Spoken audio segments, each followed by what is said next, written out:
Hello everyone and welcome to my channel. My name is Kalica and today we're going to be doing r/Tales from Call Centers. I quit. They had to hire 4 people to do my job. I worked phone sales for a catalogue company, bilingual Spanish and English. For the first several months I'd take the Spanish calls and translate everything to the customer on the phone while I took their order. I decided, screw this, and typed up my own little 2-page catalogue in Spanish. All the most popular items, which I'd copy off and send to the customers. This was in the 1990s. Over the space of a few months, this reduced my average call time from 5 to 10 minutes per call to 2 or 3 minutes. It also put me in the top 3 salesmen for the company for the 3 years I worked there. I kept telling management they were missing out, but they wouldn't pay attention, so I kept setting out my little rinky-dink catalogue and quintupled the Spanish sales while nobody was looking. Management still didn't get it. A manager I'll call Helen was a particular pain in my ass, and after a year I packed up all of my stuff, leaving just enough that it looked like I was coming back, signed with a temp agency, took my vacation, and called in sick until my sick days were gone, fully intending to walk in the door and quit on my return. When I came back, Helen was gone.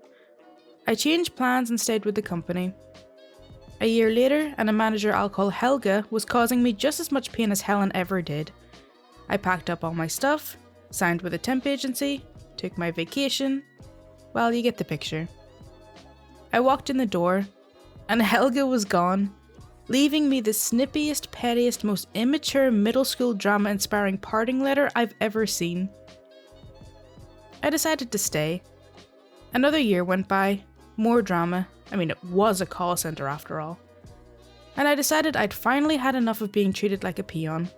The money was good, I was still top 3 in sales, but management was still blinder than the average bat and was now giving me a hard time about my typed Xeroxed mini catalogue. I found a job a lot closer to home, gave them my 2-week notice, sent out the last of my catalogues. The 2 part-time Spanish speakers that were on staff were immediately overwhelmed, and one of them quit. They tried to hire several workers for the next few months, and most of them quit. A year later, they'd settled on a staff of 4 to do my job and were still trying to put together a Spanish version of the catalogue. I went on with my life. 6 years later, the job I'd taken moved all of its production from Latin America to China, and as I didn't speak Chinese, I was let go, with a decent severance package. A friend told me the original company was now a better place, and I applied for my old job back. I walked in for my interview, and it was the shortest, easiest interview ever. This is just a formality. We really want you back. I worked there for another 4.5 years. Probably the weirdest call I've had in my short career. This happened about a month ago. Names are changed. Hello, thanks for calling the company. May I have your name? This is ridiculous. I've been hung up on 3 times. I need a supervisor now. The usual Karen script. I'll keep it short for you. This is a bit strange since we don't get people this angry often, and it threw me off for a second. Sir, I can get you a supervisor, but can I have your full name? It's Brandon Smith. Thanks, Mr. Smith. I'll get you a supervisor, but it'll take me a couple of minutes, okay?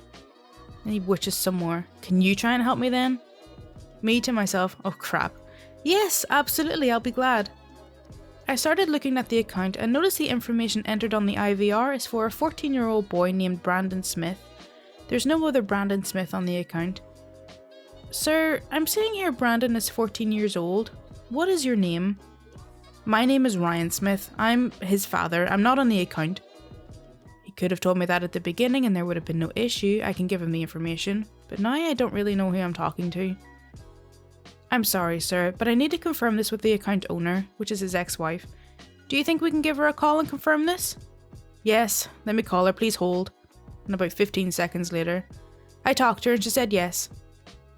Okay, that's fine, but I need to talk to her. Let's call her again, or give her a number and I'll call. Wait, I'll call her. This mother effer came back faking a woman's voice. This has never happened to me before. My mind was blown at his stupidity. Hi, this is Mary Taylor. You can talk to Ryan. Me rolling my eyes harder than ever before. Hi, Mary. Can you confirm your date of birth? Yes, it's the 1st of May, 1975. Bloody remembered it. I couldn't believe it. Here, talk to Ryan again. Like she was passing the phone to him. No, wait. Can you confirm the last 4 digits of your social security number? Some BS I made up on the spot. I actually had the real SSN in front of me. Yes, it's 5. Wrong. 6. Wrong. 2. Wrong. Okay, Ryan, enough. I need to talk to her. I'm so sorry. I need to call again. Beep. Oh. I would probably ask management to pull that call just so I could have it, just so I could listen to it again as a spectator. Hypothetically, what would happen if I showed up at the hotel with more people than I booked for? So for some background, I'm in central reservations for a hospitality company that caters to both high-end resorts and long-term stay properties. I'm me, HF is hypothetical friend, they're my lovely caller. Thank you for calling the property. I'm me. May I have your name, please? No, I don't need a booking. I just have a hypothetical question. If my friend showed up at the resort in another country and had her 3 kids, but had only listed 2 adults on the booking, what would happen? Well, it definitely depends on what room they booked, how many people, etc. If the room they booked had enough capacity for everyone, it might just be an extra charge for extra guests. Otherwise, if there was availability, they could be upgraded for a fee to a larger room, or if there's not, they might be turned away. Cue the crazy flip out. Turns out the hypothetical friend was the friend. Shocking. They were on the property, and they told me that they totally sold out and that the room she booked couldn't hold 5 adults. 5 adults? I thought there was 3 kids and 2 adults. Well, they're my kids. I ended up having to escalate her to a manager who, shockingly, said the same thing that I did. I do believe the resort ended up having a cancellation and being able to accommodate her anyway, but in situations like this, and I know it sounds petty, I almost wish she'd been made to sort it out on her own. You could tell from the tone and verbiage that it wasn't just an oversight, but simply that she didn't want to spend the extra money. Just to clarify, this is an all-inclusive resort. It'd be pretty hard to get away with that all week since you're basically never leaving the property unless it's an excursion arranged by the property concierge. I'm sorry for not making that more clear.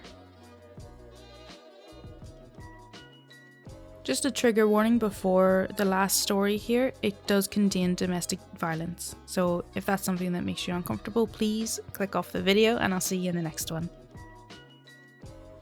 Blood-curdling screams over the phone. I worked at an inbound call centre for 4 years, so lots of stories. This one takes place during my 2nd year. I was in my cubicle, little half-wall things barely big enough to qualify as a cubicle, on the phone with an irate customer. I handled the escalated calls. When I heard a loud sobbing voice cry out, "What do I do? What do I do?" Curious, I rolled back my chair to look down the alleyway towards the voice and saw one of my co-workers standing up, headset in hand, bawling her eyes out while frantically looking around. The usual action when one needs a frickin' supervisor and none are in sight. Several other nearby female employees are looking freaked out as well. Curious, I hit mute, took my phone off my ear and started to ask what was going on, but stopped when I heard the screams. Screams that were coming from the frantic co-worker's headphones. Jumping up, I looked over to the nearest supervisor's cubicle and saw that it was empty. I too then began to frantically look around the office, and lo and behold, no supervisors. Sad to say, this was not an uncommon occurrence. Supervisors would be called into meetings without warning by self-important corporate managers, leaving the call floor without any supervision. Some of these meetings took over 2 hours. As I handled escalation calls and no supervisor was around, it fell to me to step in. I unmuted the call I was on, cut off the customer's verbose complaint, informed them that there was an emergency in the office and that they had 2 choices: take a 3-month refund as a courtesy for the interrupted call, or go back into the call queue. They took the refund. I hit the refund, logged out and headed over to the distraught co-worker. I had to push past several co-workers. The woman was a broken, sobbing mess, and the screams were still coming from the now discarded headset. I demanded in my most authoritative voice, "What is going on?" "He's beating her. I don't know what to do. I wasn't trained for this," she's bawled out. Looking at the computer, I saw that she had an account up. I examined it first, then picked up the headset. I flinched when I put them on. A woman was screaming. It was worse than a horror movie because this was real.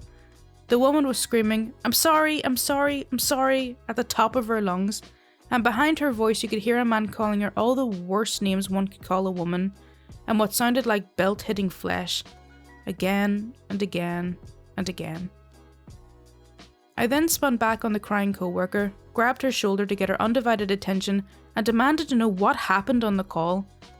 She said the woman called in, she was crying and sobbing, demanding a full refund for the monthly service she claimed she accidentally signed up for.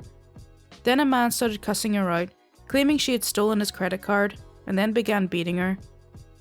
I fully admit I panicked for a bit there. No one was trained for this kind of thing. The only thing I could really think of was to call the cops. That thought kept bouncing around in my head until it bumped into a couple of other thoughts and a plan developed. I opened a second phone line and did an outbound call to 911. Make note that employees were strictly forbidden at that time to make outbound calls for any reason, on threat of termination. The 911 operator answered and asked what was my emergency, and I quickly explained the situation. Her tone indicated she wasn't so concerned with the nature of my call. That is, until I transferred the muted call onto the line and she herself heard the screams. She asked if I had an address, and I told her what city and state the call came from. It was in the account information on the computer screen. The 911 operator said that she would call that district's 911 call centre. In short order, a second 911 operator came on the line, and I explained again over the sounds of the victim's screams what was happening. She immediately dispatched officers to the address I provided. I was still on the line when police officers kicked in the door and arrested the man beating his girlfriend. An officer came on the line and talked with me for a few minutes. He confirmed that the woman had been severely beaten with a belt, and asked to speak with a previous call agent. As the call was still being recorded by 911, he took her statement right there on the phone. I don't know what the outcome was of the arrest. I was never contacted again in regards to the call. However, the outcome of my actions did cause issues and changes in the office. When her supervisor returned from their oh-so-important meeting, she was informed of the call, and when asked, I explained my actions. My supervisor took the story to the department manager, and soon after I was called onto the carpet.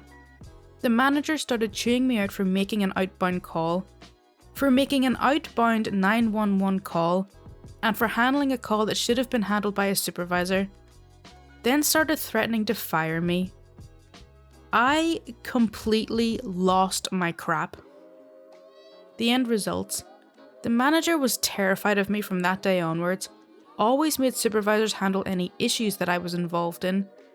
If a supervisor meeting was called, there always had to be at least one remaining on the floor to handle emergencies. And emergency 911 calls were allowed if there was a clear threat to a caller's health. Wow, I would really like to know what they said. Okay, so that's all for r/Tales from Call Centers. I really hope you did enjoy it. As always, if you do want to see more content like this, then please do subscribe.